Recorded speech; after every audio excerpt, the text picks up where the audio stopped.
광주 지역에는 지은 지 수십 년 된 소규모 노후주택이 많습니다. 여기에 허가 없이 창고 등 추가 시설물을 설치하거나 아예 건축 허가조차 받지 않은 무허가 주택도 있는데요. 이런 무허가 노후주택은 각종 사고 위험이 더 높아 인명피해가 우려됩니다. 그 실태를 세 차례에 걸쳐 기획보도합니다. 김초롱 기자입니다. 지난 5일 광주 서구의 한 주택에서 지붕 한 귀퉁이가 무너져 내리는 일이 발생했습니다.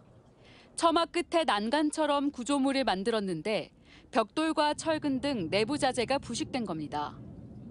한 50년 전에 시공되다 보니까 지금처럼 어떤 안전 규정이 많이 강화되지는 않았을 거라고 판단됩니다. 이곳이 바로 주택 일부가 무너진 곳입니다. 문제는 또 있습니다. 이 아래에 만들어진 다용도실입니다. 원래라면 비어 있어야 할 곳인데 무허가로 기존 벽 위에 천장을 붙여 가로 약 1m, 세로 약 10m의 공간을 만든 겁니다. 붕괴된 잔해물이 그 위로 떨어져 무게를 이기지 못한 천장은 동그랗게 휘어졌습니다.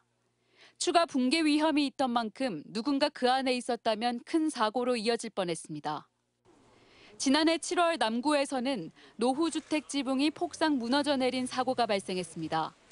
알고 보니 건축 허가를 받지 않은, 즉 제대로 지어진 것인지 알 수 없는 무허가 노후주택이었습니다.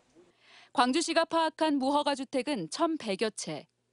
주택 주변 여유 공간이 없으면 화재 등 위급 상황 시 대응이 어렵고 까다로운 허가 절차를 피해 건축했기에 안전 문제가 생길 수도 있습니다.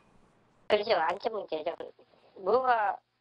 뭐가라도 어떤 기둥이라든지 보호 같은 걸 손댈 수 있잖아요.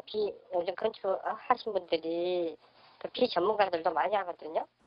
사유재산이기에 집주인에게 우선적인 책임이 있다지만 소규모 노후주택의 경우 주인이 경제적 능력이 없거나 노인층인 경우가 적지 않은 현실. 집을 잘 관리하거나 무허가 건축물을 철거할 여력이 안 되기에 이들은 특히 폭우나 태풍 등 재난에 더 취약할 수밖에 없습니다. MBC 뉴스 김초롱입니다.